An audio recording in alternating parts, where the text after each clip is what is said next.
What's up, everyone? Welcome. We'll give it a few minutes while we get a majority of our participants in today. I'm Travis McKenzie, VP of Marketing here at Supersapiens, and the man who needs no introduction, Kristian Blummenfelt, Olympic gold medalist, is here with us from Norway. Kristian, how are you, mate? I'm good, thank you. It's been quite a busy week since both Tokyo and also the World Championship final. So it's been great, but super busy. So I'm actually just looking forward to, for the next 2 weeks, kind of settle down and focus on the 70.3 World Championship. Yeah. So but I can't complain. It's been the season I've dreamed of. Yeah, absolutely. And we'll talk more about that. We'll let a few more folks come in here. But you did mention 70.3 Worlds. Obviously, the disappointment in Kona not going ahead, but you've been able to make some changes to the schedule, which is exciting. Hey, Olivia, welcome. So good to see you've been able to kind of shift plans and shift focus a little bit as well. And kind of it's still, as if it's happening in February, it's kind of a good thing for me. Like, I have more time to prepare, and I can also do a test Ironman before the actual day. Yeah. So, and also it gives me more time to prepare for the 7.3. So kind of during the last 2 years, you just have to kind of take it as it comes and look at things from the positive side of it, and find new challenges when things get postponed. It's not the first time. Yeah. We're all getting a little bit used to it by now. Maybe too much. All right, we're gonna wait. We'll wait 2 more minutes here before we officially start. We have a couple of hundred people in the audience, which is great. We'll go through some housekeeping. So if you do have questions, there is a Q&A section. So please feel free to go in and throw your questions in there. We'll get to many of those later in the show. But yeah, looking forward to a conversation about what you've been up to, highlighting some of the great achievements this year, and also really digging into how you use Supersapiens as a part of that preparation. So as I say, 1 more minute and then we'll get started. I can see some questions coming in. We may not get to all of them, but please throw them in there and we will have time to get to those questions as well. Tom Fowler, how are you, mate? Good to see you here. Thank you. Michael, we'll get into some more details about that, the test Ironman, in a moment as well. So, all right, let's do it officially. Once again, as mentioned, my name is Travis McKenzie. I am the VP of Marketing here at Supersapiens, and I'm very honored and pleasured to bring to you today and have this conversation with Kristian Blummenfelt from Norway. Kristian, welcome to the show. Thank you for joining us. Thank you for being a Supersapiens athlete. Let's get it underway. Yeah, let's get it done. Thank you so much for having me. Like, it's been it's been great to actually be able to join the team so early in the process. I think it was like end of last year, maybe even in January. I got I saw kind of there was coming a company up with that was thinking differently, and we have always tried to kind of go for the small margins. You know, if you add everything up, it's suddenly this a big thing in the end. And I've been lucky enough to be a part of the team for almost 6, 7, 8 months now. So it's been a good learning process. Yeah. But I think actually, like, from here on and going into the Ironman races, that's where I'm really gonna take advantage of it. Yeah. Now, you talked about kind of taking care of the small margins. My memory of our first meeting, we were in Font-Romeu in France. I came to visit you and Gustav and the rest of the Norwegian team just before you were heading out to Tokyo. And you were all sitting around with your sunglasses on. We had to have an afternoon meeting because you guys were going to bed early. You were really thinking about the whole process. So you were kind of getting yourself onto the Tokyo time zone. You were trying to avoid some light there. So you really have taken that opportunity to really cross the T's, dot the I's. But one thing I want to know, there's obviously the saying that it takes 10 years to become an overnight success. And I think it's fair to say that you've really hit the ground running this year. Olympic champion, World Series champion, world champion, many, many wins under your belt. Tell me more about kind of that feeling that, you know, it takes such a long time to become an overnight success. Yeah, it's kind of strange. Like since we started up with the national team back in 2009, we had kind of the big dream and ambition of winning the gold in 2020. So it has been something we've been working towards for over 10 years now. And to kind of also in the building up to the race, like we've been putting a lot of pressure on ourselves. Like we said for 10 years ago that our goals and our mission were to win the gold. Yeah. And we were basically guaranteeing the people at home that we would perform. So that was kind of maybe the biggest relief, actually, like on the emotion side of it, that we actually managed to deliver what we said we would do. And also it was like 5 years of work towards this one single day. And it's kind of crossing the finish line there. It wasn't just kind of my training that I kind of did the performance for. It was like for the whole team, for the coaches who's been away from the family, and the kind of the scientists who's been digging into all different companies that we can work with and kind of take advantage of the science that we use. And it was kind of a statement for that as well. So it was a lot of feeling going through the mind when I got the Olympic gold, and then also being able to back it up with a world championship title has been huge.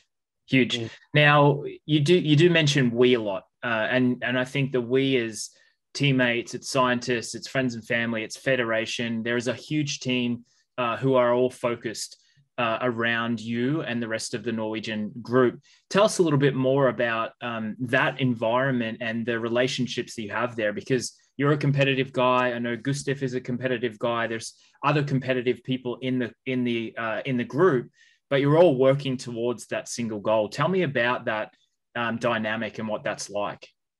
Yeah, so for those of you here who doesn't know the national team, like most of us, we are based in Bergen on the west coast of Norway. And we were actually the first nation on the male side to ever take 1, 2, 3 in a World Series race. And the funny thing is that we were all not just from the same country, we were also from the same town here in Bergen, grew up here, and we're also going on the same school. So it's kind of something we have been dreaming about as a group of mates, you know, being out for training rides and kind of having a laugh and saying that, maybe one day we can all be like taking 1, 2, 3 and to suddenly be able to do it. It's been brilliant.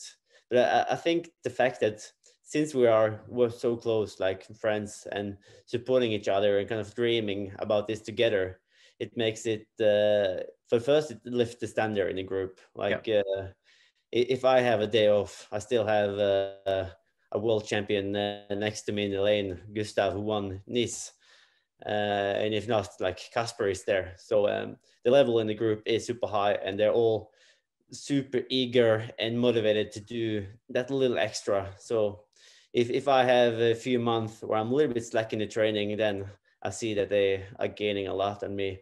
So it's really about, and also sharing knowledge. Like I have the advantage that when I go to the lab, I can see the inside numbers of some of the best, fittest athletes that's out there. I can see the numbers of Kasper and Gustav and learn from that in the same way as they can take experience and learning from what I'm doing. And I think on the training side of it, it's really given me kind of triple of the experience that I would have got just by myself. And the same with the coaches.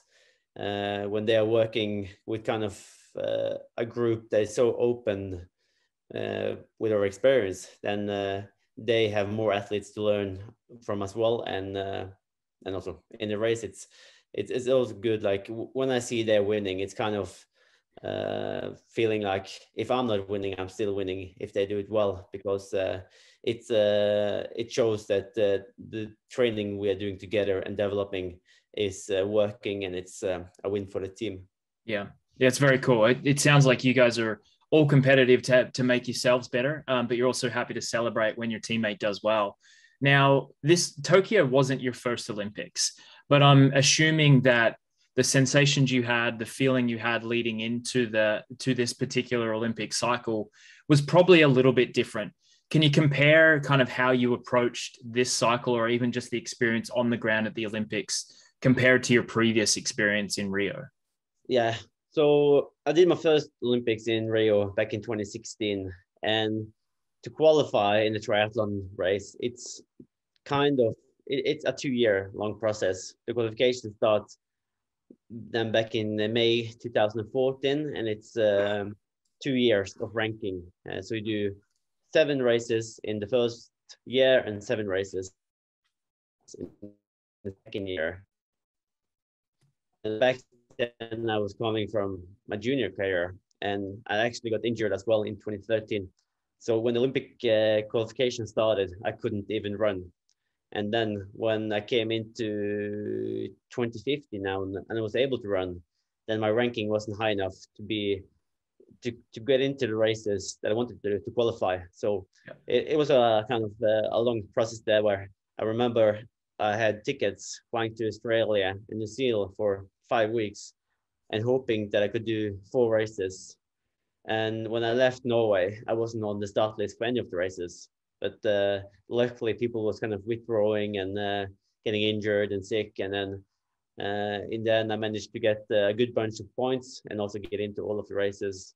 So it was more kind of a chase for the points going into Rio. And also we tried to put in the training and be kind of aware that we can't just travel all around the world. We need to put in altitude training. We need to do testing as well. And in the end, it turned out quite good, because I got some very good results in the early part of 2016. Actually got on the podium in the highest level in the World Series and also won a World Cup. So I felt that I made it just in time. And as a young kid, I was dreaming about having that breakthrough performance that in the Olympics, and kind of winning a medal or even winning the race. So I really believe that I could do it. I've always believed that, even from the first time I raced against the Brownleys and Gomez, I did believe that on a perfect day I could win, even though the people around me was just maybe kind of more realistic. So in Rio, I was quite disappointed with the 13th when I finished 13th, and it was more kind of a race I just wanted to forget. And I didn't look through the replay of the race before 4 years later. So normally I watch through a race just to learn from kind of what's happening, not just in my group, but in all groups, and see how the other people is racing and get a better understanding. But the real race took me 4 years before I kind of bothered to watch it through, because I was just feeling empty, and I was just kind of not empty as tired, but kind of, it was just like a race I wanted to get behind me and focusing towards Tokyo. What did you take when you did watch it for the first time? What was your feeling? Were you able to kind of put that thought to bed and just move forward? What was your reaction to seeing that race for the first time? That was that long ago that I was kind of able to kind of just think, okay, it was a decent performance, 13th place. It didn't go my way, and it's still a year left to Tokyo. That was after it was postponed. Yeah. And then my journey towards Tokyo was more about doing the preparation towards that one single day. I was already up at the world stage now. I finished 3rd overall in the season, and then got a lot of podium in 2017. So it was more about learning how to win on the highest level. So I had a lot of 2nd and 3rd places there behind Gomez or Mola or Johnny Brownlee. So it was more about doing the training, preparation, altitude, heat, acclimation, and also learning how to race a little bit more tactical in the race. So for Tokyo, it was more about doing everything for one day rather than going from a junior to elite and then qualifying and then dreaming about winning. Yeah. I want to talk more about the science, because I know you guys spend a lot of time in the lab. You spend a lot of time testing. You spend a lot of time acclimating, altitude training, as you mentioned. But one thing I'm always interested in when I talk to athletes like yourself is that desire to win. You talked about finishing second. You talked about finishing third. You talked about, feeling disappointment to that. What kind of was that? I guess, was it a switch that you were able to flick to say, I'm going to win and I'm going to find something in myself to do it? Or did it just happen and then you were like, oh, that feels good? What was that process of going from second to knowing that you have to give everything to win on that particular day? I think it's a little bit about timing. Like, it's not like I've never won the races. I've won European Cups, I won World Cups, but it's just that I haven't been able to nail it on the highest stage on the World Triathlon Series. So I think it's important to do race European Cups and World Cups, just to learn how to race up front and get that win. You often see athletes stepping up very early, and when they do, they never kind of turn back, and then they just kind of get used to race for a 15th or 10th place. So I think it's for young athletes, it's important to be faced against the best athletes, but it's also good to race races where you should win and be kind of a favorite on the start line. Yeah. Now, I was watching Tokyo. Two things stood out for me, and I've heard this before, and it's really about body image. If you look at triathletes or traditional triathletes, they're tall, they're very skinny, they're very lean. You're a bigger body when it comes to being a triathlete, particularly on the Olympic scene. How have you kind of worked through that? I'm sure you've heard of it before. Is it something you even consider or think about, or you're just really gunning for performance? I have tried working a lot with my weight kind of earlier. So it's been something where I've been working on, but actually the last, I would say maybe since December or maybe even November, I've been a little bit more slack on it and more kind of just focusing on building engine instead of trying to get as lean as possible with the engine you have. So I think too many athletes is maybe a little bit too upset. I think it's all about kgs versus power, but it's instead of focusing on actually building power. Yeah, it's like you get a high threshold number and then you don't really know how to take the next step, and then you just think that okay, then you need to lose some kgs, but then again you will lose power. Yeah. So that's also something we see in the lab. For example, I've been testing if I'm 78 kgs, I'm just having a higher VO2 max than if I'm 74. It's not like I am getting higher VO2 max per kg if I'm losing weight. So it's just that the total number is either increasing if I gain weight or it's dropping if I'm losing weight. Yeah. Interesting. I want to talk more about that, because I think that, potentially there's some learnings we can all have there based on our Supersapiens data and looking at performance versus just weight. So I want to talk more about that. But the other thing that I noticed watching you running head to head with Alex Yee, the British athlete, there was a determination in your eyes. And from a long way out, I knew that there was nothing was going to stop you on that day. What was your mind telling you when you're on the limit? You've got this kid running next to you who is an elite runner. You're been working for this day for 5 years. What's your mind telling you in that moment?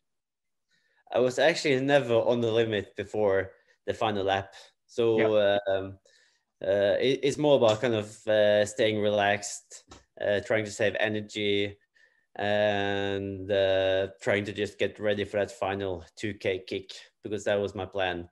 A little bit like I did in Yokohama and in Lisbon and in all of my races this year. I've been trying to stay up front, but I was a little bit surprised there, like halfway through, and especially after one lap, we were maybe like 10, 12 guys, and it was a little bit kind of a fight for the position to stay second, third feet. So that was like the reason why I was falling a little bit back there after one lap, just because I tried to save energy, and then when someone was opening up a gap, I would then kind of be quickly and respond. But then again, when I really was hurting, that was maybe with a K left, like when I opening up that gap, and it was almost like my second or first try there when I was pushing there. So I was actually a little bit surprised that I got the gap that early, because I thought that I had to do this surge maybe like another 2 or 3 or even 4 times. So and then from there on, when you have the gap, it's pure adrenaline. Like you don't feel any pain. It's just to push it through, and I think it's more like afterwards you feel that okay, it's actually nothing left. Yeah, and we saw the result of that with you being totally spent after the finish. Are you making technical cues to yourself during those moments where you're trying to talk yourself through those moments where you're not going to stiffen up or you're not going to lose form, or are you just simply just in the zone, not even really thinking about anything and just being present in the race? I think for the run, I think the technique comes quite naturally for me. Like even when I get tired, I think I can still keep a good stride and kind of keep in high pace. So I knew that the pace was high, and it was more about pushing out all of the energy that I had left. That was more my focus, and kind of keeping the pace high and not do any silly mistakes, because also when you get kind of this emotional relief when you are that tired, it's maybe easy to fall a little bit apart, and then suddenly you bring the other athletes back into the game again. So I just wanted to stay focused until that last 100 meters, 200 meters, and just kind of focusing on running fast and not let them get any belief that they can catch me again. Yeah. Love it. Now, let's change focus here a little. Let's talk about nutrition. Let's start with an Olympic distance event. Now, you've done a lot of work with the Supersapiens data. We've had some conversations with your sports science team, really digging into understanding what the glucose data means. But I want to talk to you firstly about what would be a standard nutrition protocol for you in an Olympic distance event. So I think actually we are on the extreme side there when it comes to nutrition as well. It's almost, I think I do more intake over the Tokyo race than a normal guy do over Ironman per hour. Right. So like it was a very early morning race. I think it was 6:30 start. So we woke up like 3 a.m. and just there we kind of adjust the sleeping rhythm days in advance. So it's not like a shock for the body to wake up 3 a.m. We even use like the core sensors to measure our sleeping rhythm, because the heat in the core body is kind of giving us information about how we are sleeping. So waking up 3 a.m., having some basic bread, and I think I had strawberry jam or some egg omelette and bread, just simple, and orange juice, a little bit of coffee, and then heading to the start, having a Red Bull like 1 hour out from the race to get the kind of the sugar already kicking in, and also energy gel. I think I had, so already there is like 50 grams of carbs.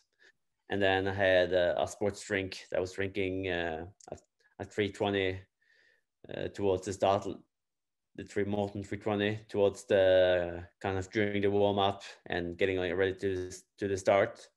Because I've even heard like people say that you should wait with your sugar intake before like 10-15 minutes before the race, because you don't want to have your blood sugar spiking too early. But I think kind of you almost have to think that your intake should start like 90 minutes before, because you want to keep your body fueled at maximum when the gun goes off. Yep.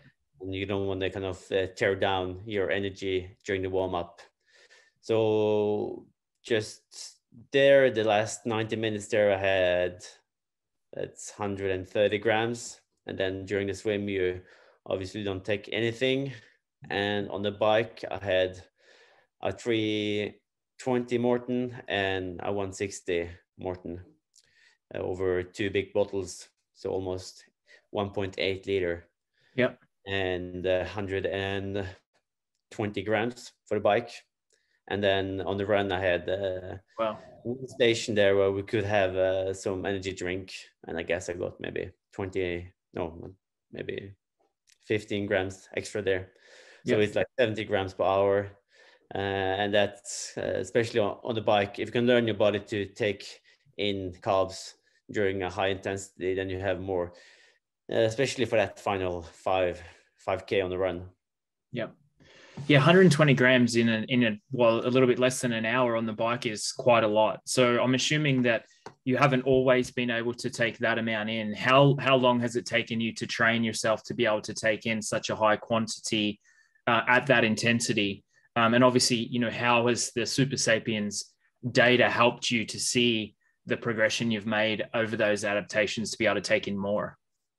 Well, it's about kind of understanding how I can get the blood sugar like up before a race, and also for how long I can stay at a higher level, because I think the higher I get when it's such an intensive race, kind of it's an indicator for how hard I can push. And if I see, for example, it tend to drop after 60-70 minutes of intensity work, then it may be a sign of my intensity or my capacity isn't good enough.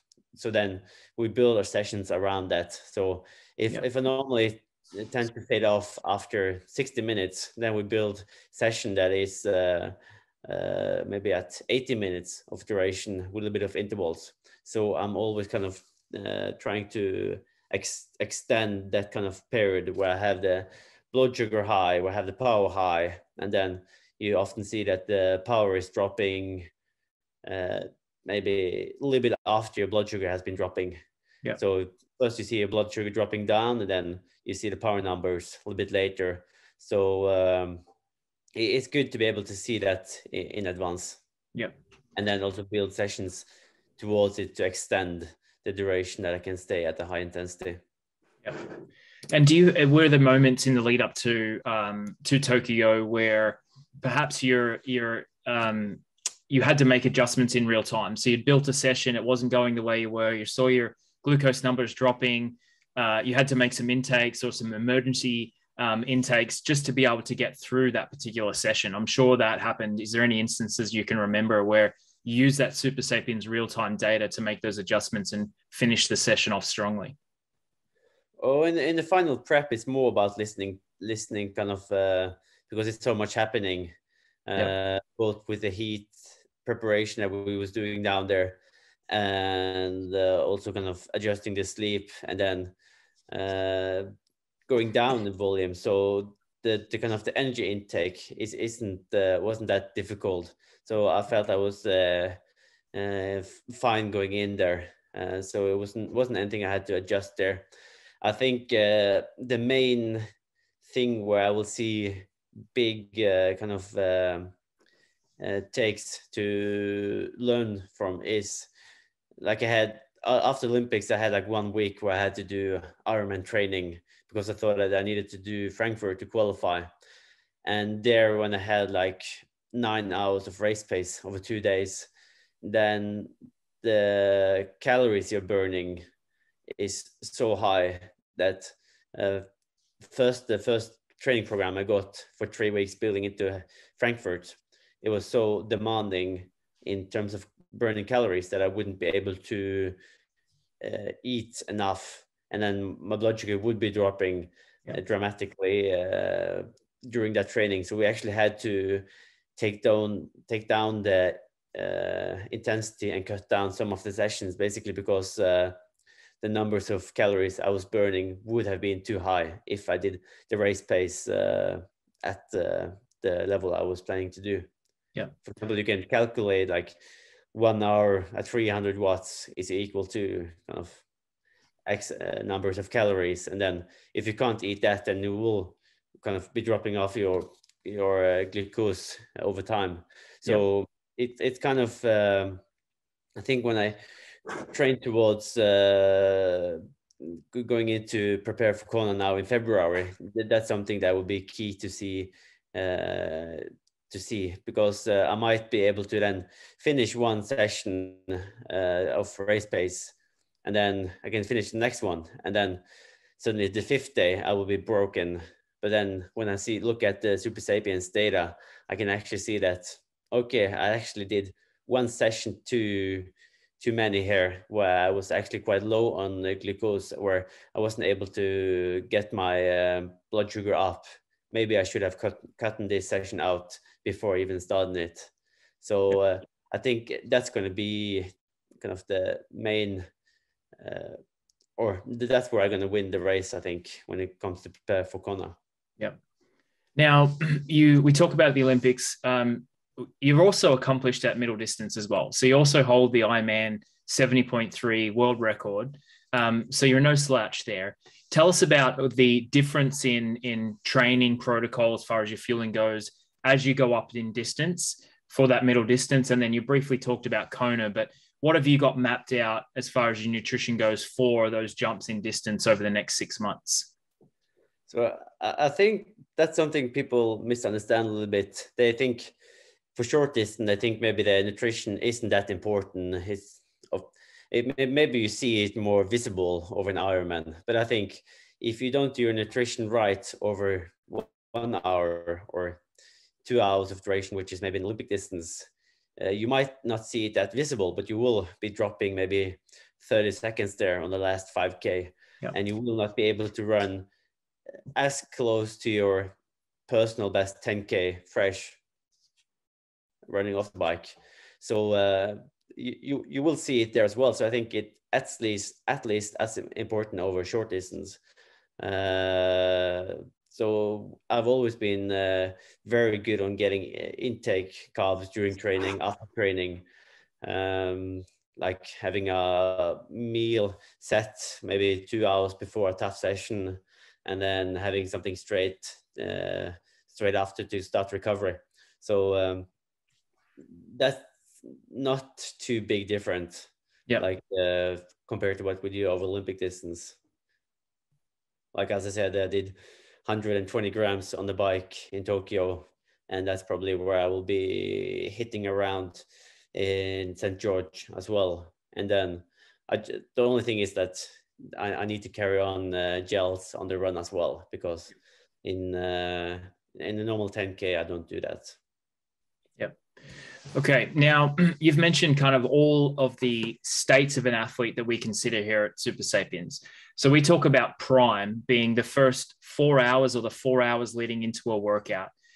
So I want to talk about that first. Tell me about kind of an average day of what your protocol would be in that prime period, 4 hours before a workout. What are you looking at in your Supersapiens data? What are the things that you're trying to make sure you're consuming so you are ready to hit that workout properly and well-fueled?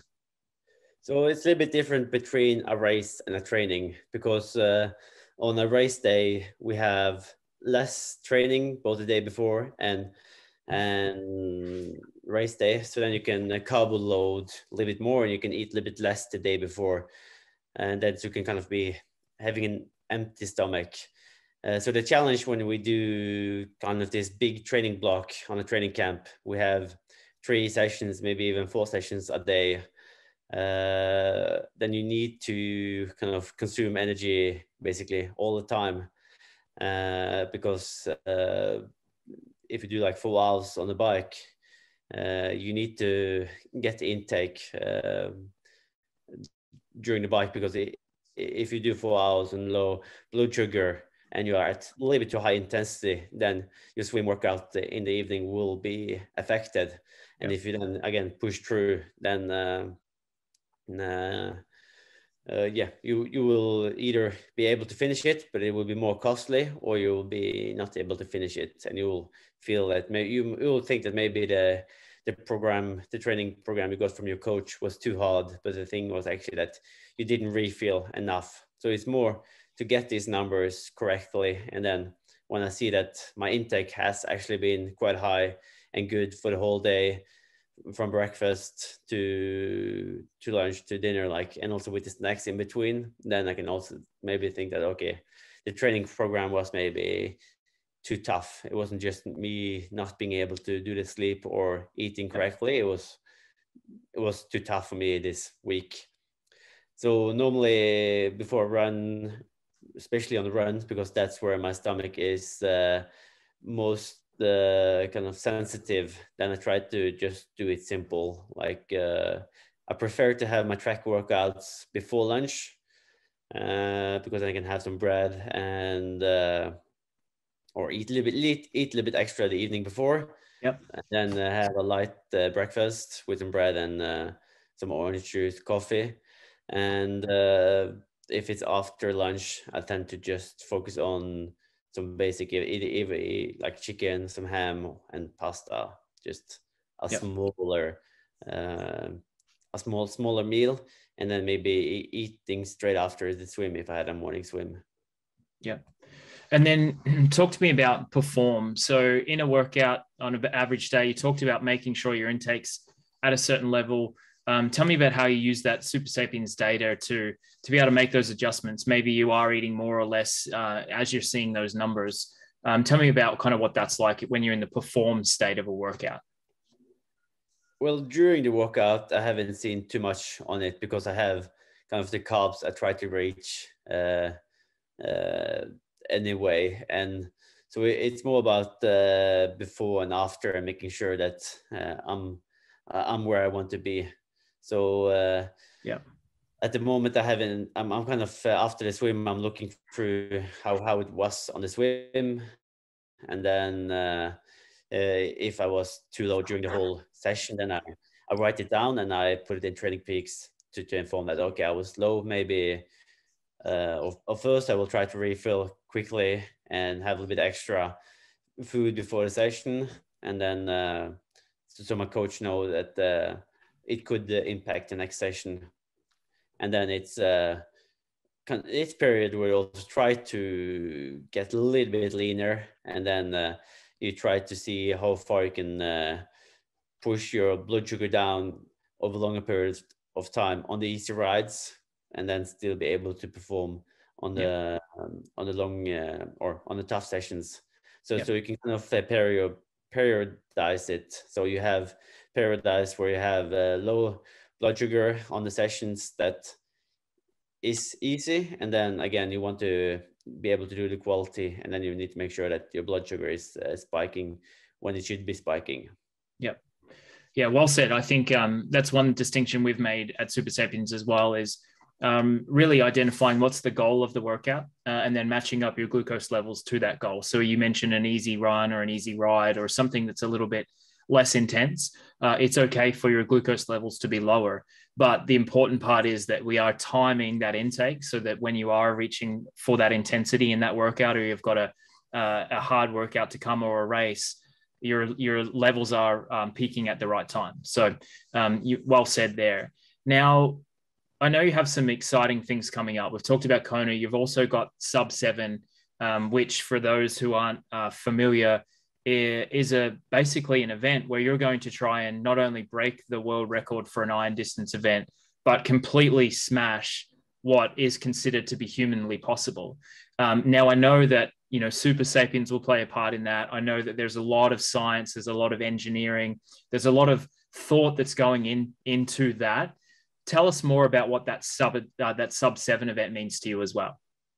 It's the whole kind of motivation now behind my whole team, because it's something unique and it's something that's almost impossible to do. So it's something that's firing up not just myself, but the whole team that I'm working with. And for example, we've been a lot in the lab since the Olympics. And even yesterday, today, and tomorrow, I have 3 days of lab testing. I was 3 hours on the bike in the lab yesterday, and I have probably 2 hours again on the run tomorrow.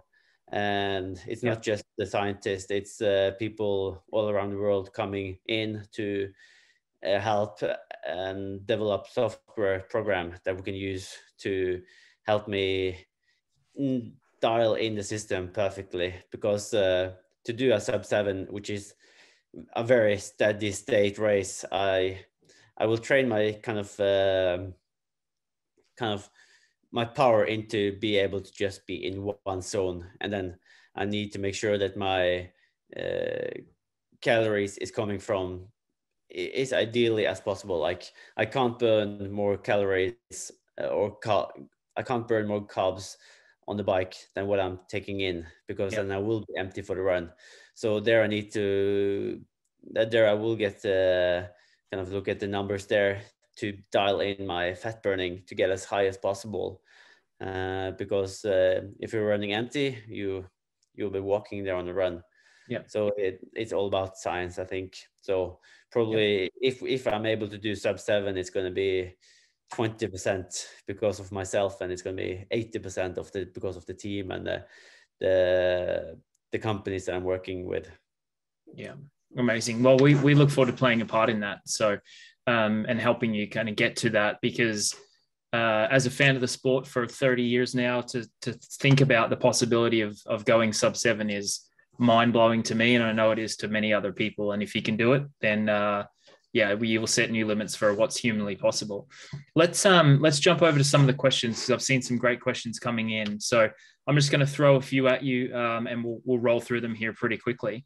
Question from Omar: what new technologies in triathlon are you most excited about? I think all about that tells me kind of the intensity. So obviously blood sugar, I hope to also measure the lactate in the future, and also if we can make some oxygen mask that I can put on me while riding. Like we have the VO2 Master at the moment. But if I can get something like almost like a snorkel, like you can put on and take off again, I think that would be next level. So something that not just about telling you something about the speed or power that you're using, but everything that can kind of help me understand more about what's happening inside. So the intensity. Yeah, it's really, I agree. I think the ability to see what's happening inside is something that, obviously Supersapiens is working on. We've got the core body temperature product as well. There's many technologies coming out there that are giving us insights and information on what we potentially haven't seen before. A lot of it's just been done on feel or been done on plans that someone else knows, or the only way you can test it is in a lab.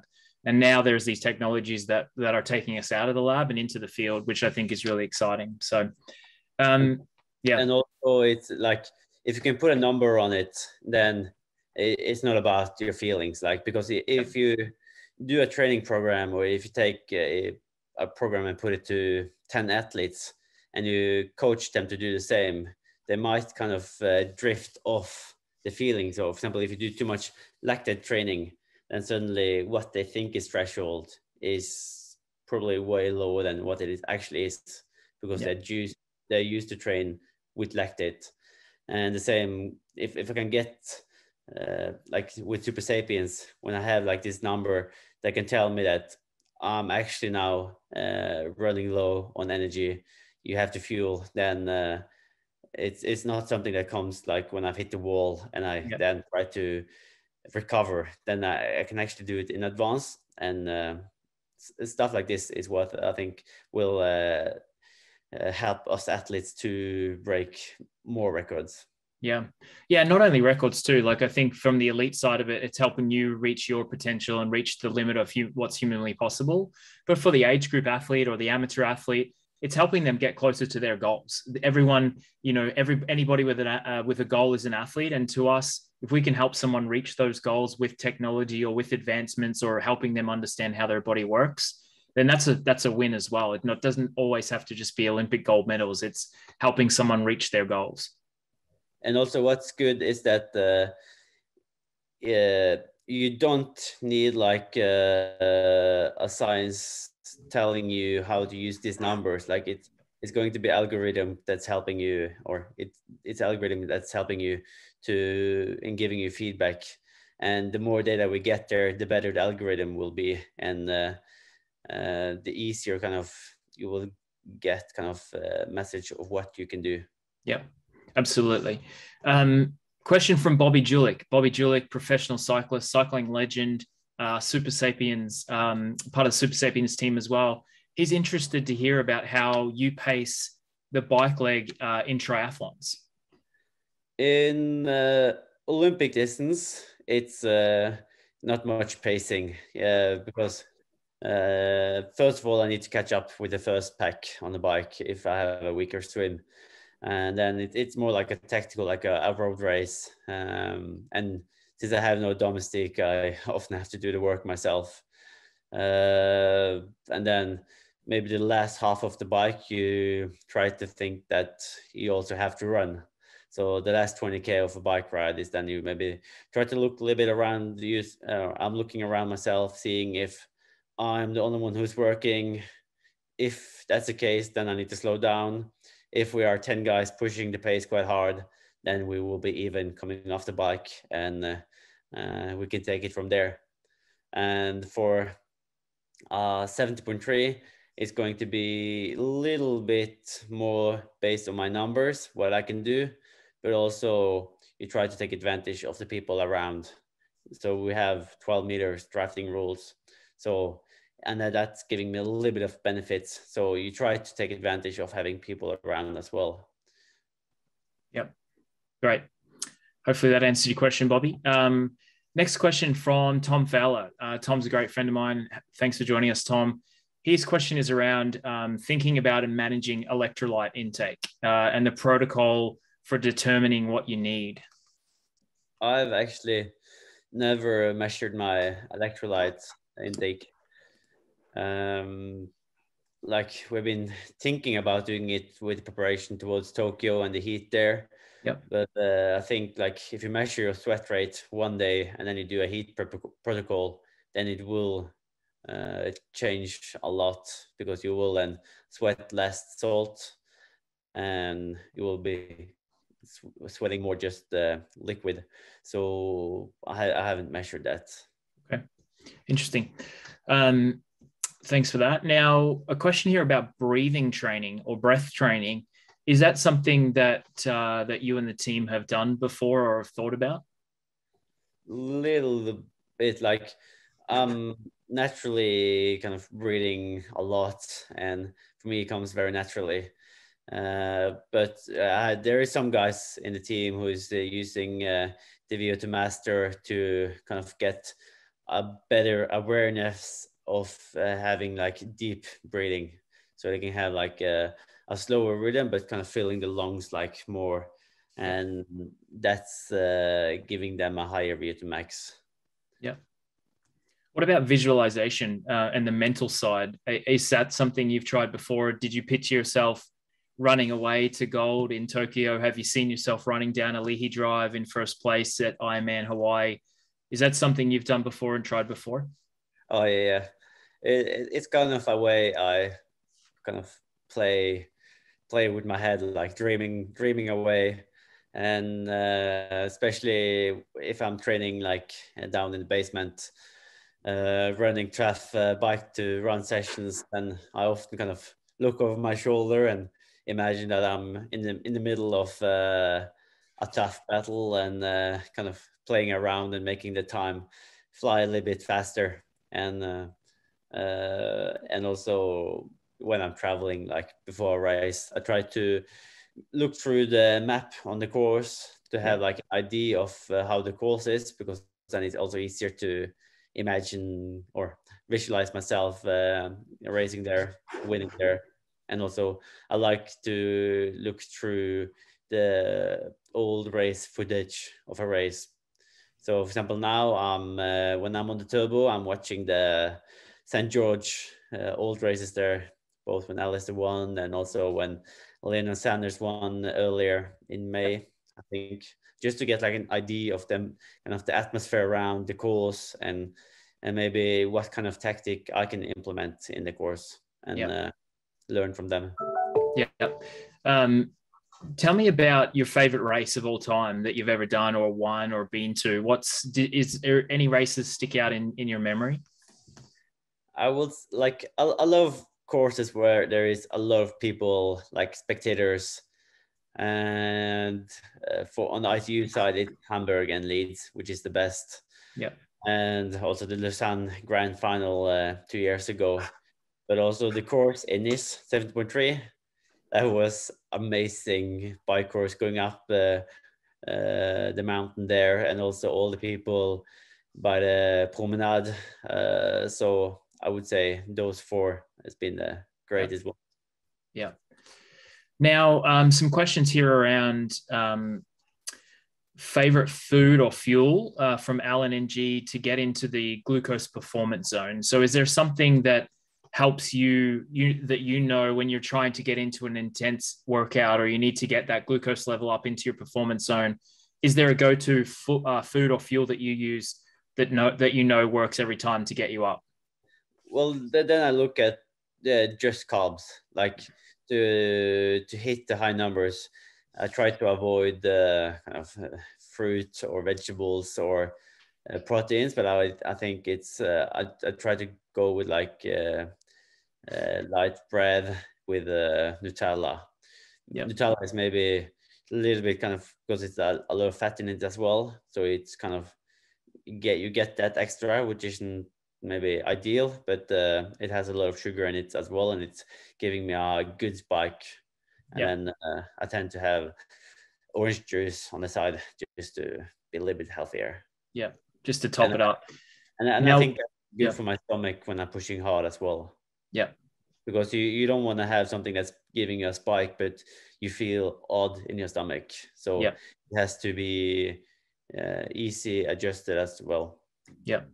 We've actually just released a concept this week that we've called #FreeTheDonut. And it's really around what you just described. It's describing, or it's a concept of people think that food is good or food is bad, or they put labels on food. Potentially, if you put a label on Nutella, it's, it could be bad.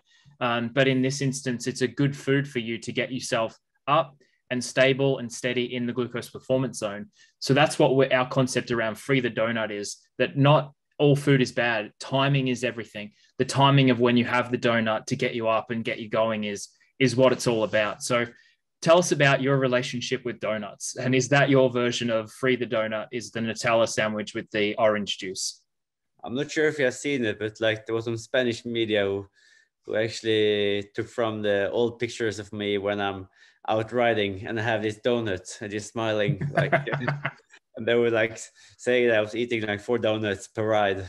But but I think it's a misunderstood. People misunderstand there because, as you say, it's all about timing. During and before a session, you want to have kind of faster carbs that is really firing up your levels. And after the session is maybe when you want to be a little bit more kind of typical healthy, like you eat a bit longer carbs, pasta, rice, or in the evening. So it's all about timing. And something a lot of us on the team normally do is that when you're on a training camp, we buy a lot of like Haribos, not to eat it in the evening necessarily, but to have it on the pocket when you are riding, just to refill with some kind of sugar, basically, because it's 90% grams in it. Yeah, and that's helping us keeping the levels high. Yeah, perfect example, because you wouldn't sit down with a bowl of Haribo for breakfast and have that be considered healthy. But in a workout, when you want to maintain that intensity and keep your sugar up, then that's a perfect place for that product. We need to get that picture of you with the donut. So if you can find that, send that over to me. That'll be very helpful to continue to spread the donut message. Now, a couple more questions here, just around your ability to stay healthy and avoid injury. You mentioned that earlier in your career leading up into Rio, you were dealing with some injuries. It seems like you've had a pretty good run staying injury-free over the last few years. Are you paying particular attention to that? What do you think has helped you stay injury-free? I think it's the nutrition helps a lot. In the period when I built up my stress fracture, I was trying to train more to get ready for senior years. I tried to run more because I wanted to win the Junior World Championship, and I tried to eat less to get leaner, to run faster. So I think it's kind of very important to get the energy in, because then you have something to build on and recover between the sessions. So as you said, like free the donut is a good kind of message to get out there. Like it's important to fuel and build the engine rather than just ripping it down. Yeah, very good thought. I think nutrition is a very underrated part of recovery, and I think that we've really leaned into that concept with the new version of the app, 2.0, the new update to the app, where we do make it very clear that if you are looking to recover better, these are the recommended glucose zone, or the recommended glucose zone for your recovery, to make sure that you are refueling appropriately to be able to take on the workload as you're reaching your goal. Ismina threw a great question here. Apart from glucose, what additional information would you like to know about your body to improve or sustain your performance? You had mentioned lactate, you'd mentioned potentially oxygen consumption. Is there anything else that you're looking to measure or want to know about your body that will help maintain and sustain that performance? Well, everything that you can measure inside the body, like not just the heartbeat, but maybe see like how you are, kind of how much you're filling your heart, like of blood per beat, and to build up to max sessions to muscle fibers. Yep. So it's I think it's endless thing you can measure inside your body. Yeah, lots to work on there. Lots to work on to see what we can measure. Kristian, this has been a real joy, mate. I've really appreciated the conversation. It's been great to have met you in Font-Romeu, watched your journey as an athlete this year. I look forward to seeing what's next at 70.3 World, Sub-7, Ironman, Supersapiens, Ironman World Championship. Lots more to come. I know that there's a lot of questions we didn't get to. We will be answering those questions. We'll send it out in a blog post so we get it to cover as much of those as possible. Where can people follow your journey? What's the best way for people to stay in touch with you as you launch into the next few months here of what will be some exciting racing and career-defining moments, I can imagine? So if you want to see a little bit more like of my daily training, I'm on Strava and sharing all of my sessions there, and also on Instagram, Twitter, Facebook, under Kristian Blue, and also do a little bit of YouTubing. I haven't done too much this year, but I hope to find like a system where I can update you a little bit more on YouTube and the way we work towards Sub-7 with nutrition and testing and training and the lifestyle in general. Yeah. Very cool, mate. Well, I look forward to following you. I look forward to seeing you again soon. Thanks to everyone for joining us. Please stay tuned for more of these great conversations with Supersapiens athletes and people from members of our community. So, Kristian, all the best. All the best to you and the team. Hopefully we'll see you soon in the US, and good luck with the rest of the year. Thank you so much for having me. Pleasure. And thanks for all the questions. See you soon. Thanks, everyone. Take care.